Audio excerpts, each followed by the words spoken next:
Hi friends, ಎಲ್ಲರಿಗೂ ನಿಮ್ಮ ಪ್ರೀತಿಯ ಯೂಟ್ಯೂಬ್ ಚಾನಲ್ಗೆ ಸ್ವಾಗತ ಸುಸ್ವಾಗತ. ನೋಡಿ ಫ್ರೆಂಡ್ಸ್, ನಾವು ಹಿಂದಿನ ತರಗತಿಯಲ್ಲಿ ಕನ್ನಡ ವ್ಯಾಕರಣಕ್ಕೆ ಸಂಬಂಧಪಟ್ಟಂತೆ ಲಿಂಗಗಳು ಮತ್ತು ವಚನಗಳ ಬಗ್ಗೆ ಅಧ್ಯಯನ ಮಾಡಿದ್ದೀವಿ.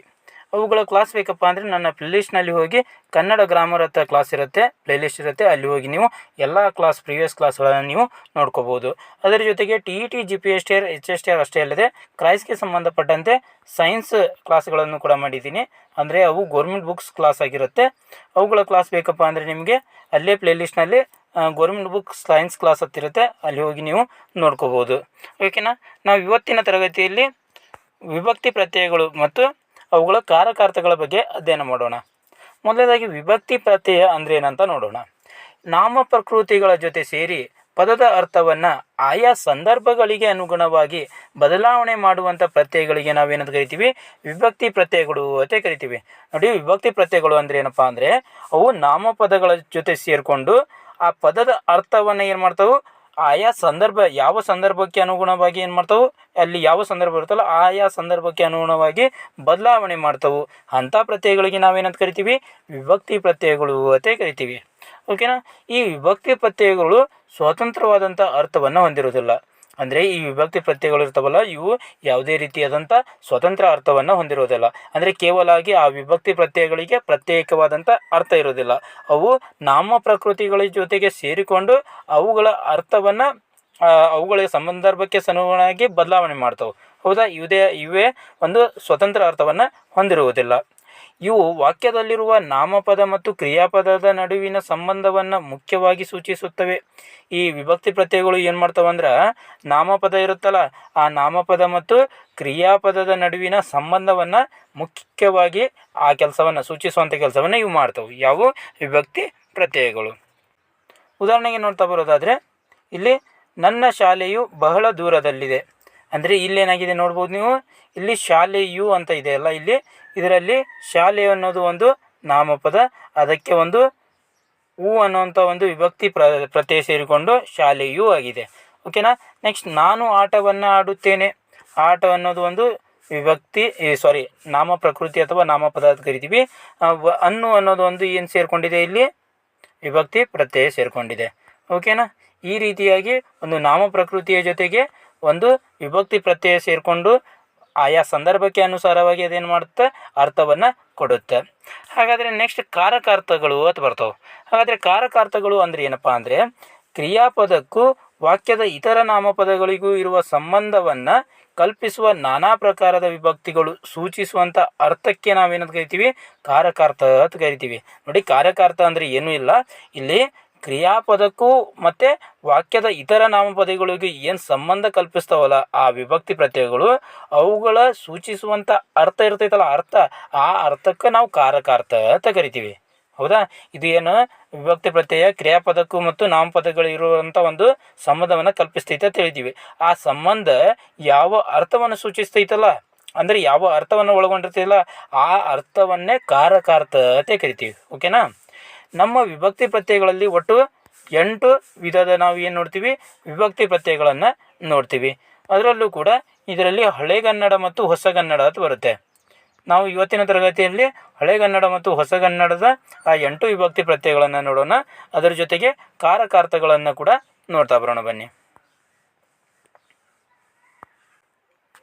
ಇಲ್ಲಿದೆ ನೋಡಿ, ಇಲ್ಲಿ ಫಸ್ಟ್ಗೆ ವಿಭಕ್ತಿಗಳು ಇದ್ದವು, ನೆಕ್ಸ್ಟ್ ಕಾರಕಾರ್ಥಗಳು, ನೆಕ್ಸ್ಟ್ ವಿಭಕ್ತಿ ಪ್ರತ್ಯಯಗಳು. ಇಲ್ಲಿ ಹೊಸಗನ್ನಡದ ವಿಭಕ್ತಿ ಪ್ರತ್ಯಯ, ಹಳೆಗನ್ನಡದ ವಿಭಕ್ತಿ ಪ್ರತ್ಯಯ, ನೆಕ್ಸ್ಟ್ ಅವೆರಡು ಪ್ರಯೋಗವಾದಾಗ ಏನಾಗುತ್ತೆ ಅನ್ನೋದನ್ನು ನೋಡೋಣ.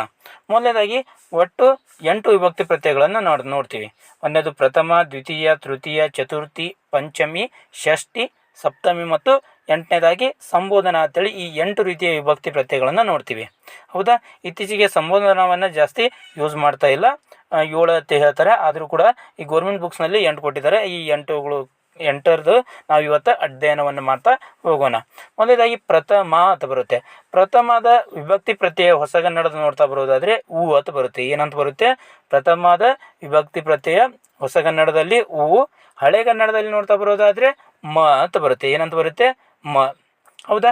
ಇದನ್ನು ಕಾರಕಾರ್ಥ ನೋಡ್ತಾ ಬರೋದಾದರೆ ಪ್ರಥಮ ಅನ್ನೋದು ಒಂದು ಕರ್ತೃರ್ತು ಅಥವಾ ಕರ್ತೃ ಅನ್ನದ ಅರ್ಥವನ್ನು ಸೂಚಿಸುತ್ತೆ. ಕರ್ತೃವಿನ ಅರ್ಥವನ್ನು ಸೂಚಿಸುವುದರಿಂದ ಇದನ್ನು ಕರ್ತಾರ್ಥತೆ ಕರಿತೀವಿ. ಓಕೆನಾ. ನೆಕ್ಸ್ಟ್ ಇವೆಲ್ಲ ಪ್ರಯೋಗ ಆಗಿ ಏನಾಗುತ್ತೆ ನೋಡಿ, ರಾಮ ಅನ್ನೋದು ಒಂದು ನಾಮ ಪ್ರಕೃತಿಯನ್ನು ತಗೊಂಡಿದ್ದಾರೆ ಅಥವಾ ಒಂದು ನಾಮಪದವನ್ನು ತಗೊಂಡಿದ್ದಾರೆ. ರಾಮ ಮುಂದೆ ಹೊಸಗನ್ನಡದ ವಿಭಕ್ತಿ ಪ್ರತ್ಯಯ ಸೇರಿಕೊಂಡು ರಾಮನು ಆಗಿದೆ. ಅದೇ ರೀತಿಯಾಗಿ ಹಳೆಗನ್ನಡದ ವಿಭಕ್ತಿ ಪ್ರತ್ಯಯವನ್ನು ರಾಮಕ್ಕೆ ಸೇರಿಸಿದಾಗ ರಾಮಂ ಆಗಿದೆ. ಓಕೆನಾ. ನೆಕ್ಸ್ಟ್ ದ್ವಿತೀಯ ವಿಭಕ್ತಿ ಪ್ರತ್ಯಯದನ್ನೇ ನೋಡ್ತಾ ಬರೋದಾದರೆ, ದ್ವಿತೀಯದಲ್ಲಿ ಹೊಸಗನ್ನಡದಲ್ಲಿ ಅನ್ನು ಅಂತಿದೆ. ಏನಂತಿದೆ? ದ್ವಿತೀಯ ನೋಡಿ ಬರೇ ಅನ್ನು ಅನ್ನೋಂಥ ಹೊಸಗನ್ನಡದ ವಿಭಕ್ತಿ ಪ್ರತ್ಯಯ ಇದೆ. ಓಕೆನಾ. ನೆಕ್ಸ್ಟ್ ಅನ್ನುವಂಥ ಹಳೆಗನ್ನಡದ ವಿಭಕ್ತಿ ಪ್ರತ್ಯಯ ಇದೆ. ಇಲ್ಲಿ ರಾಮನನ್ನು ಆಗಿದೆ, ಇಲ್ಲಿ ರಾಮನಂ ಆಗಿದೆ. ಓಕೆನಾ. ಇಲ್ಲಿ ನೀವು ಇಂಪಾರ್ಟೆಂಟಾಗಿ ಇಲ್ಲಿ ನೋಡಬೇಕಾಗಿರೋದು, ಇದು ದ್ವಿತೀಯದ ಕಾರಕಾರ್ಥ ಏನಪ್ಪ ಅಂದರೆ ಇದನ್ನು ಕರ್ಮಾರ್ಥ ಅಂದರೆ ದ್ವಿತೀಯ ಅನ್ನೋದು ಒಂದು ಕರ್ಮಾರ್ಥವನ್ನು ಕೊಡ್ತೈತಿ. ಹೌದಾ. ನಿಮಗೆ ಈಗಳ ಮೇಲೆ ಪ್ರಶ್ನೆ ಯಾವ ರೀತಿ ಕೇಳ್ಬೋದಪ್ಪ ಅಂದರೆ, ಅವನು ರಾಮನು ಇಲ್ಲಿ ಬಳಕೆಯಾಗಿರುವ ವಿಭಕ್ತಿ ಪ್ರತ್ಯಯ ಯಾವುದತ್ತೆ ಪ್ರಶ್ನೆ ಕೇಳ್ತಾನೆ. ಇಲ್ಲಿ ಪ್ರಥಮ ವಿಭಕ್ತಿ ಪ್ರತ್ಯಯ ಬಳಕೆಯಾಗಿದೆ. ಯಾವುದು? ಪ್ರಥಮ. ಮತ್ತು ನೆಕ್ಸ್ಟ್ ಇನ್ನೊಂದು ರೀತಿ ಕೇಳ್ಬೋದು ನಿಮಗೆ, ಮನೆಯ ದೆಸೆಯಿಂದ ಇಲ್ಲಿ ಬಳಕೆಯಾಗಿರುವ ವಿಭಕ್ತಿ ಪ್ರತ್ಯಯ ಯಾವುದತ್ತೆ ಕೇಳ್ಬೋದು. ದೆಸೆಯಿಂದ ಬಂದಾಗ ಪಂಚಮಿ ವಿಭಕ್ತಿ ಪ್ರತ್ಯಯ ಬರುತ್ತೆ. ಯಾವುದು? ಪಂಚಮಿ. ಓಕೆನಾ. ಇವು ನೋಡ್ಕೊಳ್ಳಿ. ಈ ರೀತಿಯಾಗಿ ಪ್ರಶ್ನೆ ಕೇಳ್ತಾನೆ. ಮತ್ತು ಇನ್ನೊಂದು ಕಾರಕಾರ್ಥಗಳ ಮೇಲೇನೂ ಕೇಳ್ತಾನೆ. ಅಂದರೆ ಪ್ರಥಮಾದ ಕಾರಕಾರ್ಥ ಯಾವುದು, ದ್ವಿತೀಯಾದ ಕಾರಕಾರ್ಥ ಯಾವುದು, ಈ ರೀತಿಯಾಗಿ ಕೇಳ್ತಾನೆ. ಓಕೆನಾ. ಇಲ್ಲಿ ನೋಡಿ, ನೆಕ್ಸ್ಟ್ ತೃತೀಯ ಅಂತಿದೆ. ತೃತೀಯ ಕಾರಕಾರ್ಥದಲ್ಲಿ ಇದನ್ನು ನಾವು ಕರಣಾರ್ಥ ಅಂತ ಕರಿತೀವಿ. ಏನಂತ ಕರಿತೀವಿ? ಕರಣಾರ್ಥ ಅಥವಾ ಸಾಧನಾರ್ಥ ಅಂತ ಕರಿತೀವಿ. ಓಕೆನಾ. ಹೊಸಗನ್ನಡದ ವಿಭಕ್ತಿ ಪ್ರತ್ಯಯ ಯಾವುದಪ್ಪ ಅಂದರೆ ತೃತೀಯ, ಅದು ಇಂದ ಇದೆ. ನೆಕ್ಸ್ಟ್ ಹಳೆಗನ್ನಡದಲ್ಲಿ ಬರೋದಾದರೆ ಇಂದಂ, ಇಂದೆ ಅಂತ ಇದೆ. ಇದು ಮುಂದಿಂದೆ ನೋಡೋದು ಬೇಡ. ಓಕೆನಾ. ನೆಕ್ಸ್ಟ್ ಚತುರ್ಥಿ ಅಂದರೆ ಕಾರಕಾರ್ಥದಲ್ಲಿ ಚತುರ್ಥಿಯ ಕಾರಕಾರ್ಥ ಏನಪ್ಪ ಅಂದರೆ ಸಂಪ್ರದಾನ. ಇದರ ಅರ್ಥ ಕೂಡುವಿಕೆಯೇ. ಓಕೆನಾ. ನೆಕ್ಸ್ಟ್ ವಿಭಕ್ತಿ ಪ್ರತ್ಯಯಗಳನ್ನು ನೋಡ್ತಾ ಬರೋದಾದರೆ ಹೊಸಗನ್ನಡದಕ್ಕೂ ಸೇಮ್ ಇದೆ, ಹಳೆಗನ್ನಡಕ್ಕೂ ಸೇಮ್ ಇದೆ. ಗೆ, ಇಗೆ, ಕೆ, ಇಲ್ಲಿ ಗೆ, ಕೆ ಅಂತೇಳಿದೆ. ಓಕೆನಾ.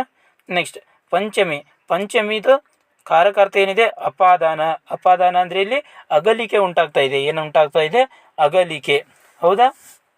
ಇಲ್ಲಿ ದೆಸೆಯಿಂದ ಅನ್ನೋದು ಒಂದು ಹೊಸಗನ್ನಡದ ಒಂದು ವಿಭಕ್ತಿ ಪ್ರತ್ಯಯ. ನೆಕ್ಸ್ಟ್ ಹಳೆಗನ್ನಡದ ನೋಡ್ತಾ ಬರೋದಾದರೆ ಅತ್ತಣಿಂದಂ ಅಂತ ಬರುತ್ತೆ. ಏನಂತ ಬರುತ್ತೆ? ಅತ್ತಣಿಂದಂ. ಹೌದಾ. ಇದನ್ನು ಪ್ರಯೋಗ ಮಾಡಿದಾಗ ಇಲ್ಲಿ ರಾಮನ ದೆಸೆಯಿಂದ ರಾಮನತ್ತಣಿಂ, ನೆಕ್ಸ್ಟ್ ರಾಮನತ್ತ ನಿಂದೆ ಅತೆ ಬರುತ್ತೆ. ಓಕೆನಾ. ಷಷ್ಠಿ ಬಗ್ಗೆ ನೋಡ್ತಾ ಬರೋದಾದರೆ ಇದರ ಕಾರಕಾರ್ಥ ಏನಾಗುತ್ತೆ? ಸಂಬಂಧ. ಮತ್ತು ಈ ಷಷ್ಠಿಯ ಹೊಸಗನ್ನಡ ಮತ್ತು ಹಳೆಗನ್ನಡದ ಎರಡೂ ವಿಭಕ್ತಿ ಪ್ರತ್ಯಯಗಳು ಸೇಮ್ ಇದೆ. ಇಲ್ಲಿ ಕೂಡ ಓಕೆನಾ.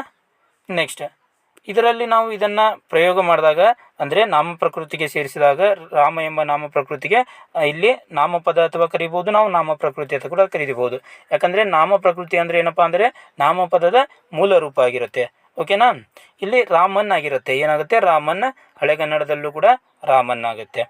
ಸಪ್ತಮಿಯ ಬಗ್ಗೆ ನೋಡ್ತಾ ಬರೋದಾದರೆ ಇದರ ಕಾರಕಾರ್ಥ ಅಧಿಕರಣ ಆಗುತ್ತೆ. ಇದರ ಹೊಸಗನ್ನಡದ ವಿಭಕ್ತಿ ಪ್ರತ್ಯಯ ನೋಡಿದೀವಿ ಅಂದ್ರೆ ಅಲ್ಲಿ ಅಥವಾ ಇಲ್ಲಿ ಅತೆ ಆಗುತ್ತೆ. ಹಳೆಗನ್ನಡದಲ್ಲಿ ಒಳು ಅನ್ನೋದು ಈ ಹಳೆಗನ್ನಡದ ವಿಭಕ್ತಿ ಪ್ರತ್ಯಯ. ಯಾವುದರದ್ದು? ಇದು ಸಪ್ತಮಿದು. ಇದನ್ನು ಪ್ರಯೋಗ ಮಾಡಿದಾಗ ಇದು ರಾಮನಲ್ಲಿ ಅತ್ತಾಗುತ್ತೆ ಹೊಸಗನ್ನಡದಲ್ಲಿ. ಹಳೆಗನ್ನಡದಲ್ಲಿ ರಾಮನೊಳ್ ಅಥವಾ ರಾಮನೊಳು ಅಂತೇಳಿ ಆಗುತ್ತೆ. ಓಕೆನಾ. ಸಂಬೋಧನಾ ನೋಡ್ತಾ ಬರೋದಾದರೆ ಇದನ್ನು ಅಭಿಮುಖೀಕರಣ ಅಂತ ಕರಿತೀವಿ. ಇದರ ಕಾರಕಾರ್ಥ ಏನು? ಅಭಿಮುಖೀಕರಣ ಅಥವಾ ಇದರ ಅರ್ಥ ಏನು? ಕರೆಯುವಿಕೆ ಎಂಬ ಅರ್ಥವನ್ನು ಹೊಂದೈತಿ. ಈ ಸಂಬೋಧನಾದ ಹೊಸಗನ್ನಡ ಮತ್ತು ಹಳೆಗನ್ನಡದ ವಿಭಕ್ತಿ ಪ್ರತ್ಯಯಗಳು ಸೇಮ್ ಅದಾವೆ. ಏನಪ್ಪ ಅಂದರೆ ಆ, ಎ, ಇರ, ಇ ಅಂತ ಬರುತ್ತೆ. ಇಲ್ಲಿ ಕೂಡ ಆ, ಎ, ಇರ, ಇ ಅಂತ ಬರುತ್ತೆ. ಓಕೆನಾ. ನೆಕ್ಸ್ಟ್ ಇದನ್ನು ಪ್ರಯೋಗ ಮಾಡಿದಾಗ ರಾಮ ಅಥವಾ ರಾಮನೇ ಈ ಹಳೆಗನ್ನಡದಲ್ಲೂ ಕೂಡ ಸೇಮ್ ಬರುತ್ತೆ. ಓಕೆನಾ. ಇಲ್ಲಿ ನಿಮಗೆ ಏನು ಇಂಪಾರ್ಟೆಂಟ್ ಅಂತ ನೋಡ್ತಾ ಬರೋದಾದರೆ ಇಲ್ಲಿ ವಿಭಕ್ತಿ ಪ್ರತ್ಯಯಗಳ ಕಾರಕಾರ್ಥಗಳು ವೆರಿ ಇಂಪಾರ್ಟೆಂಟ್. ಈ ಕಾರಕಾರ್ಥಗಳು ಇದಾವಲ್ಲ ಇವು ವೆರಿ ಇಂಪಾರ್ಟೆಂಟ್. ನೆಕ್ಸ್ಟ್ ಹಳೆಗನ್ನಡ ಹೊಸಗನ್ನಡದ ವಿಭಕ್ತಿ ಪ್ರತ್ಯಯಗಳು, ಈ 3 ಟೇಬಲು ವೆರಿ ಇಂಪಾರ್ಟೆಂಟ್. ನಿಮ್ಮ ಪ್ರಶ್ನೆ ಯಾವ ರೀತಿ ಕೇಳ್ಬೋದು? ಇಲ್ಲಿ ಪ್ರಥಮದ ಕಾರಕಾರ್ಥ ಯಾವುದು ಅಂತ ಪ್ರಶ್ನೆ ಕೇಳ್ಬೋದು. ಅವಾಗ ನೀವು ಕತ್ರಾರ್ಥ ಅಥವಾ ಕತ್ರಾರ್ಥ ಅಂತೇಳಿ ನೀವು ಹೇಳ್ಬೋದು. ಓಕೆನಾ. ನೋಡಿ ಇಲ್ಲಿ ಇನ್ನೊಂದು ಸಲ ನಾವು ಇದನ್ನು ಅನಲೈಸಿಸ್ ಮಾಡ್ಕೊಳ್ಳೋಣ.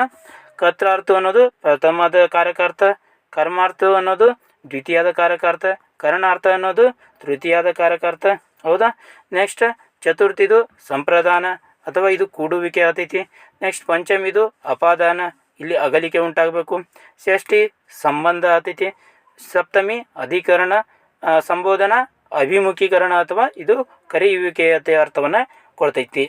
ಇಲ್ಲಿ ಮೊದಲನೇದಾಗಿ ಇವಾಗ ಹೊಸ ಕನ್ನಡದ ನಾವು ವಿಭಕ್ತಿ ಪ್ರತ್ಯಯಗಳನ್ನು ನೋಡ್ತಾ ಬರೋಣ.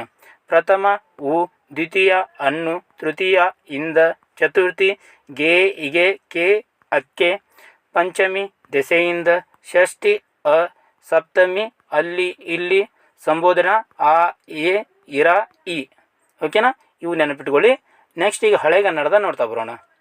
ಹಳೆಗನ್ನಡದ ವಿಭಕ್ತಿ ಪ್ರತ್ಯಯ ಪ್ರಥಮ ಮ, ದ್ವಿತೀಯ ಅಂ, ತೃತೀಯ ಇಂ ಇಂದಂ ಇಂದೆ, ಚತುರ್ಥಿ ಗೆ ಕೆ ಕೆ, ಪಂಚಮಿ ಅತ್ತಣಿಂ ಅತ್ತಣಿಂದಂ, ಷಷ್ಠಿ ಅ, ಸಪ್ತಮಿ ಒಳ್ ಎ ಒಳು, ಸಂಬೋಧನಾ ಆ ಎ ಇರ ಇ.